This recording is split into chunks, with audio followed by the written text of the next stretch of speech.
Everybody says to enjoy the journey.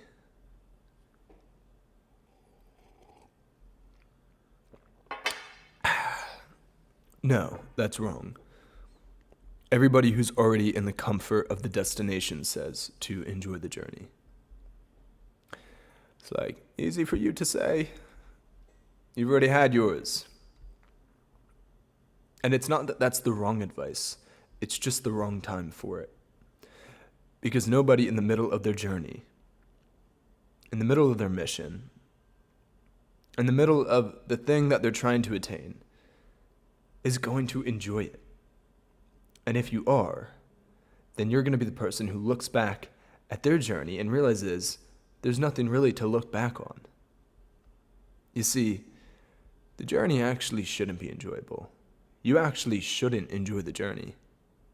Because it's the pain, the arduous adversary, the conflict, the sleeplessness,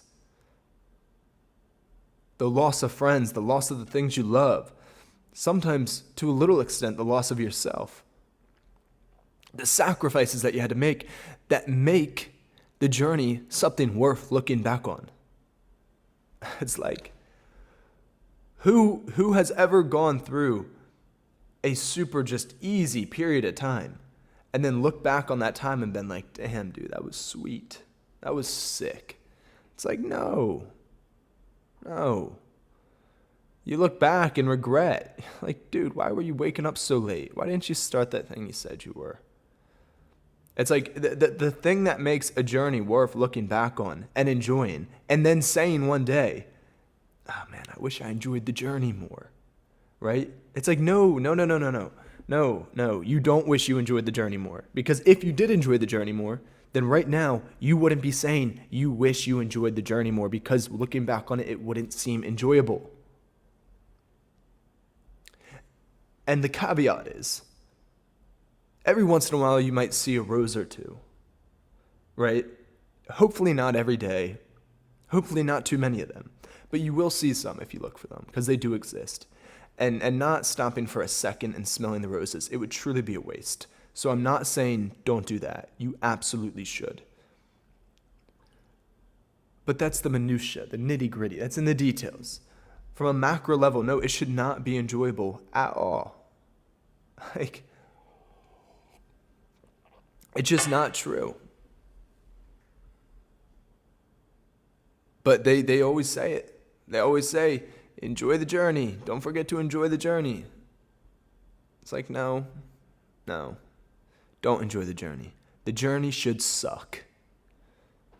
And the more your journey sucks in the moment, the more it's going to be worth looking back on. And that's the only thing that you should enjoy in the moment. You should enjoy how shitty of a situation you're in, because you know that's what's going to make it so rewarding in the future. That's what's going to make it worth looking back on. And don't get me wrong, there's two kinds of shitties, right? There's a shitty because you are doing so much of all the right things. And there's a sacrifice. And there's shitty because you're doing so much of the wrong things. And just because your life sucks doesn't mean you're going to look back and be like, that was amazing. That was crazy. Pat yourself on the back. That's not what I mean. Right? Everyone should ascend from their current state of being and meditate on this exact thing. You should pretend that the last year of your life has been filmed, every second of it, and it was somehow condensed into a perfectly harmonious movie. And now you're in a parallel universe watching yourself here on Earth live your life on a movie screen, a big one. It's like, okay, now this is a thought exercise. Do it with me. Okay, think about it. Think about your life over the last year. Watch the movie. Take a few key points. Take some of the most consistent things that you're doing every day and put it into the movie. And now you're watching yourself live, and it's live. What would be the recurring thing that you're constantly screaming at yourself throughout the movie? What would be making you pull your hair out of your head, screaming into the screen to stop doing or to start doing? It's like, oh my gosh, is he really gonna sleep into 11 again tomorrow? Like, you're watching yourself sleep in. It's like, get out of bed! Get out of bed! You're working. It's like, no, don't go on your phone. Don't go on your phone. No, don't start scrolling. Like, he's doing it again. Scrolling on TikTok, scrolling on Instagram. Right? And what would you be screaming to tell yourself, go and do? And the answer is so obvious. It's so obvious. And I think that's why we don't do it. Because it is so obvious. And you have to want to know the answer. And if you do, it's very easy to attain. You just got to sit down and do this. And I love the Matthew McConaughey one. I don't know if anyone else has ever said this, then I'll give you credit for it. Maybe I picked it up from the ether. I don't know. But I was talking to my friend, and it was the same thing, but a similar analogy, but it digs a little bit deeper because it's a very emotional scene.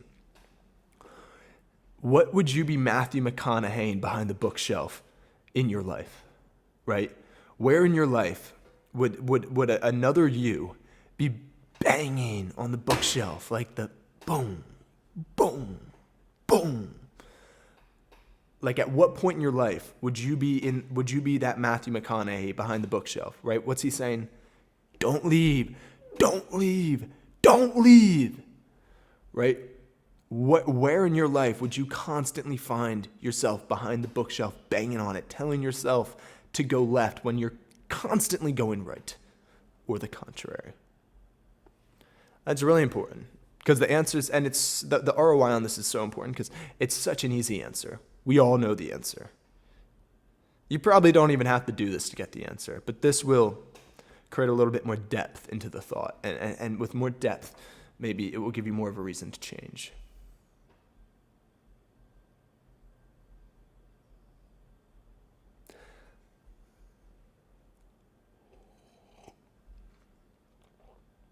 Yeah. The journey. It's a funny one. Your journey's gonna suck. All right? Grow up.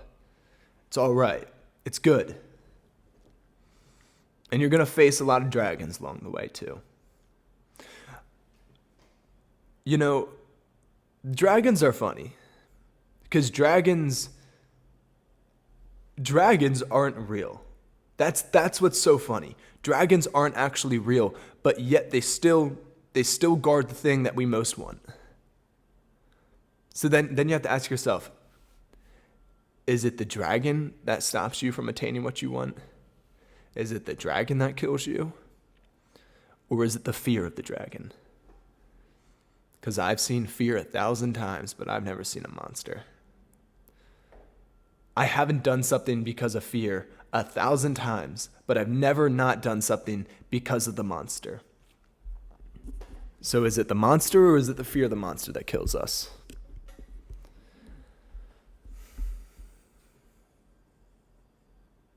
And fear is it's a theoretical. It's a woozy. It's hypothetical. It doesn't actually exist. It's all made up in our head. I was scared of the dark until I was 6. And I was a weird kid. I thought like a lot. I'd sit there and just think for hours when I was 3, 4, 5, 6. And it was cope for my ADHD. But I remember I was always so scared of the dark. When the lights were off, I'd run towards the light. And I had a wild imagination, but we all did when we were kids. And some of us still do today. And I remember when I was 6, I was wondering why I was scared of the dark. And it wasn't, and I realized it wasn't that I was scared of the dark, it was that I was scared of the absence of light. Because in the absence of light, I compensate with my imagination. Right? When it's light, you see everything there. You can't imagine it to be something else. There's no mystery. It's all there. You see it all. The photons are connecting to your eyes. It's being shot to your brain. You can see it. Your brain doesn't have to compensate with its imagination when everything's laid out. I see everything in front of me. But when it's pitch black and you can't see anything, that's when your mind runs wild. That's when your mind fills in the blanks. And that's what fear is. And your mind always over exaggerates it. The monster, maybe it's not really a monster. Maybe it's just a monster in your head. Or maybe it is. But maybe it's a little bitch of a monster. Maybe the monster's scared of you. And we have to reprogram the neurological pathways in our mind. And you have to do it consciously because everything's conscious until it's not. You want to live in a state of flow, a flow state, unconsciously doing and participating and acting in a certain way in life, because that's when you truly can enter flow state, that Zen-like mode where you're just going and everything's good, but you have to consciously get yourself there.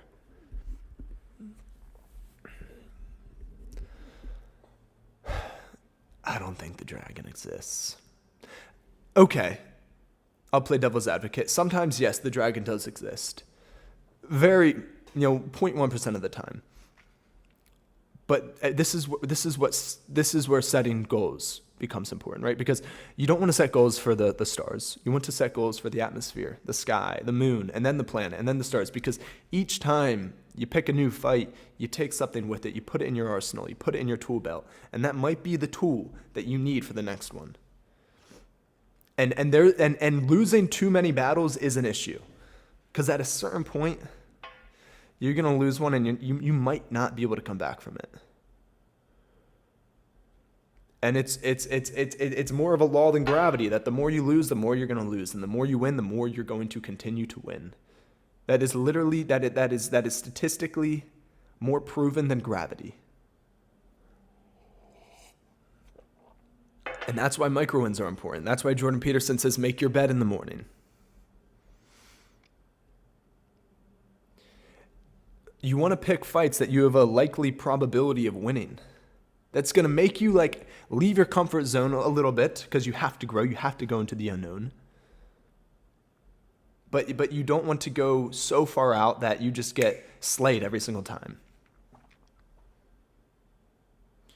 So you want to pick fights with people you got a good chance at winning, or at least a 60-40. Sometimes a 40-60, but most of the time a 60-40. Right? Because you don't want to set them so high that it's like a 90-10 you lose.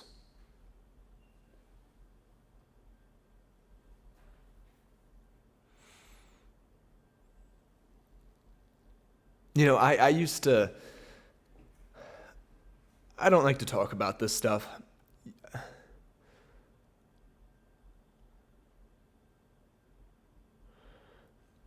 I used to look down at myself. There's a bridge over there. You can't see it and my camera's fixed, but there's a bridge down there. I live in a nice apartment now. A really nice one. One of the nicest ones in my city. And before this, I was in a $200 per month garage with asbestos and black mold, and rainwater would come down and drip on me as I slept from the ceiling because the roof above the garage was concaved. So I would walk every night, and I'd be right on that bridge at the exact spot I'm looking at, and I would look up at this exact apartment, and I would always see myself. And I'd be like, you little fucker. Little bastard, you're up there right now because of me down here. It's not you who got yourself there. Don't fool yourself. Don't boast. Don't get prideful. It's like, no. You're up there because of me now. My life sucks, and I still put in these 18-hour days. I have no friends. I've sacrificed everything. Intimate relationships, friendships, the things I love, hobbies, etc., all of it, so that you could be up there. So don't pat yourself on the back. It's like, don't forget me down here. And this brings me into the point that you're not who you are because of who you are today. You're who you are today because of who you were. You're who you are today because of who you've consistently been for the last 1,000 days. And now, when I'm up here, I look down and I try to have this gratitude and this humility. And it's not easy, but I look at him on the bridge. I look at myself and I do say, yeah, thanks. Good stuff. Life is as good as you thought it'd be up here. Thanks. It is you down there who got me up here, not me up here. But then I'll see a plane. I'll see a plane fly by, a jet, and I'll do the same thing. And I'll get distracted with the man on the bridge, and I'll look up at the jet, and I'll see me again. Except he's saying to me now what I'm saying to me on the bridge. He's saying, yep, life on this jet is great. TSA sucks. Thanks, guy on the balcony. Your life was pretty good. You were healthy. Everyone you loved was healthy. Making way too much money for your age. Your life was good, but you kept putting that work in. You didn't get content, complacent. You didn't relax. You doubled down when not many people would have. And because of that, I get to sit on this jet. And I know I'm going to be on that jet, and I'm going to be like, I didn't get myself here. You did, down on the balcony. And now I carry that burden on the balcony to make sure that I am that guy up there. And this process continues. If you're fat, if you're any bad position, negative position you are in life, it's like, damn, screw you, old me. Like, you continue to take the easy way out, and because of that, you left me with all this baggage. You left me with these health issues. You left me with this debt. Like, thanks a lot.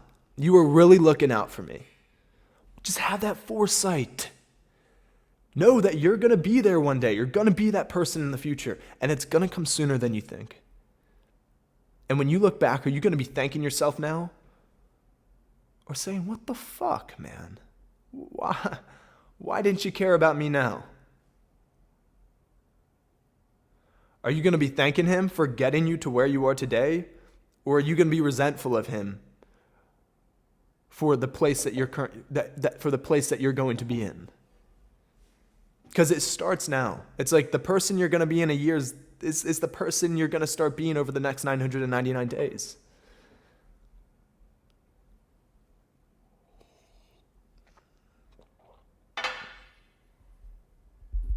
We all take life too seriously. We really do.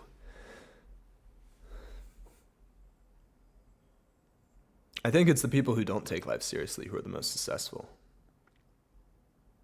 Because they just don't care. Failure doesn't affect them.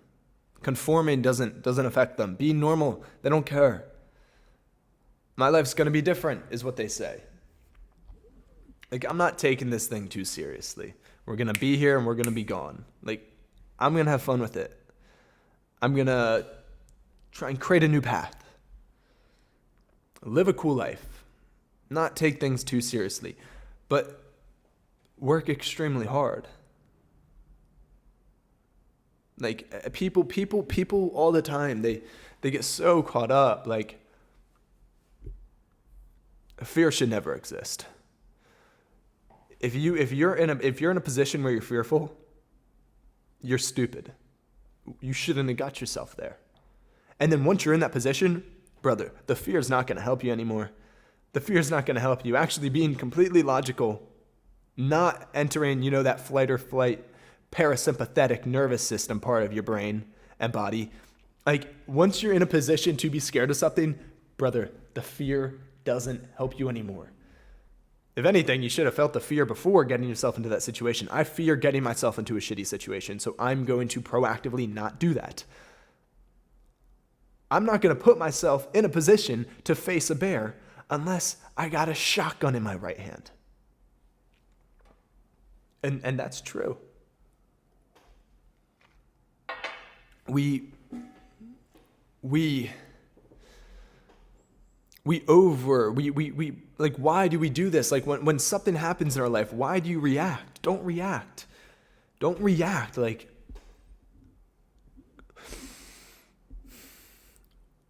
what could I do now that's going to give me the highest probability of getting out of this situation alive, or making the situation as less bad as it possibly could be, or as good as it possibly could be? Just ask yourself that. People, they trip up in the minutia. They trip up in the reaction of it all. It's like, you should never react. You should be so composed. Like Hannibal Lecter discussing dinner plans.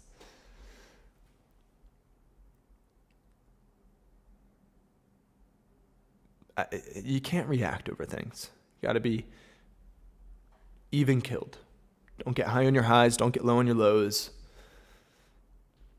It's not going to do anything for you. It's only going to cluster your brain. It's only going to create fog. It's only going to make the sky cloudy. You're not going to have clear vision once you start reacting. Because once you start reacting, that's emotional chemicals.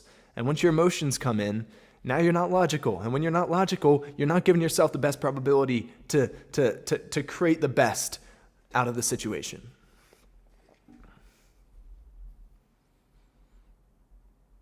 You should never change for anybody. You should never change for anyone. I see a lot of times when a guy starts dating a girl, he changes. She changes him. She doesn't know she's changing him. She thinks she's changing him the way she wants him to change. Don't change. Why would you change? You didn't even know the girl. She was a stranger, and she caught feelings for you, liked you, became obsessed with you for the person you were when you met her. And now you're going to change? Why would you? She began liking you. She began liking a stranger for the person you were. You should never change from that person. You should only become more of that person. Obviously, if you have some terrible qualities, yes, you should change those, clearly. Like, obviously. But you should become more of the person you were. If you were going to the gym, you should go to the gym more. If you were working a lot, you should work more and become more successful. And obviously there's a time and place. Like, yes, you need to obviously mature in the relationship. And when you have kids, things do change. But a lot of times women will change the man. And then they'll leave the man because they didn't realize that they were changing him into the person who he wasn't when she met the guy. And now she's like, wait, no, I don't like this guy. I like the guy I met, but he changed. And a lot of that comes from emasculization, because it's within a woman's biological imperative to emasculate a man. It is. They don't do it on purpose, women. You don't do it on purpose, but you do. Like a man is full of testosterone. He's a beast. He's going to war. And then, now he's cuddling with a girl watching a movie. And he's like, let me rub your feet. Let me make you a tea. Let me do this. And it's like, you do become emasculated. Let me hold your purse. I'm not saying you shouldn't do these things. You should. But it's going to emasculate you. And that's why you have to be very careful. And then at a certain point, you become so emasculated, the woman's not even attracted to you anymore. And that's why you have to be very careful. Don't switch up on your principles. Don't switch up on your activities, your hobbies, your routine when you meet someone. And this goes for a guy or anyone in your life. You shouldn't change for anyone. Like, they should like you for who you are, because you're either going to have an internal or an external dichotomy. If you meet someone and you're faking it on the outside, then on the outside, you're going to have this external dichotomy of you're doing things you don't actually like. And why would you do things you don't actually like doing so that someone likes you?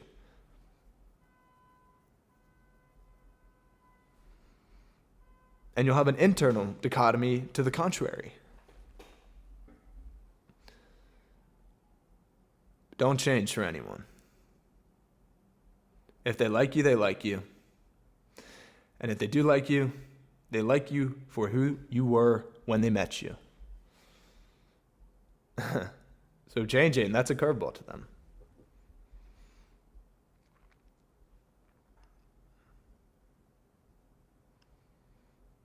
Life's difficult.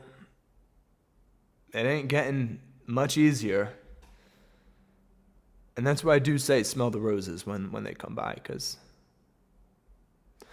life's hard. We've all heard it. Everyone we know is going to die. Like if you're healthy, if the people you love are healthy, if like there's not any crazy thing going on in your life, like dude, you should be so happy. You should truly enjoy that. Even if there's not any big external event that is amazing or whatnot, like you should be enjoying it.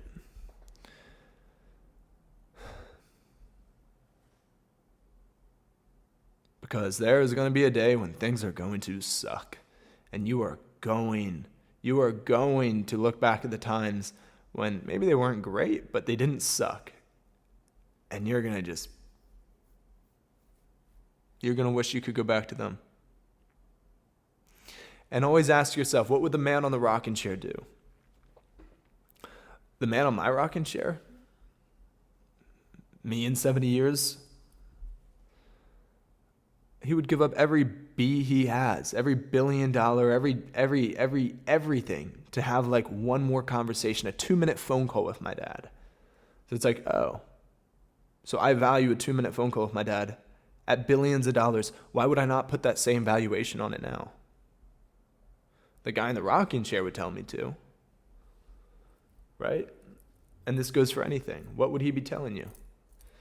What if the guy in the rocking chair was constantly watching you live in a cinematic movie sense? It's like, what would he be, at the end of the day, what would he, if you sat down with him, what would he be telling you?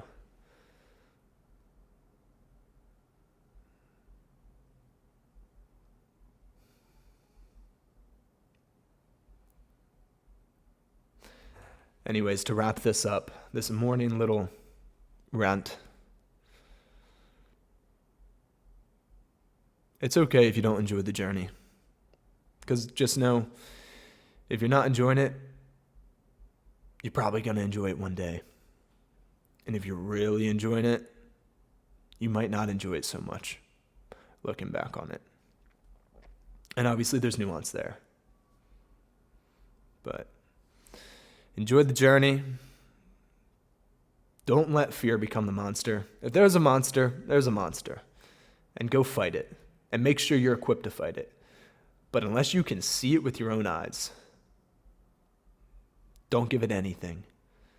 Because it's all made up in your head. It's just fear. Don't let fear be the monster. And if you stop letting fear be the monster, you might just stop believing in monsters. Don't change for anyone. Constantly look at yourself. Look at yourself from the movie lens. Look at yourself from behind the bookshelf. And scream at yourself a little bit. What would you be doing wrong? Intuition. Don't trust your intuition unless it's worth trusting, unless it has a track record of being correct. Intuition is built. We all have an intuition. We all have a gut feeling. But only some of us should actually trust ours. It's something that's built through overthinking and being logical and dissecting different scenarios. And you should build an intuition because you want to have a gut that is worth trusting.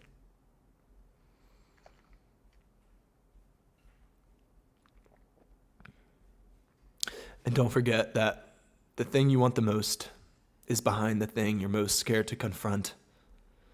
So always confronting the thing that you're most scared of is always going to be beneficial. My father used to say when I was younger, if you ever feel scared of anything, you need to take that thing and you need to lock yourself in a box with it and you need to punch it in the face until it's dead. And it's true. And when you come out, the thing you've been looking for might just be there.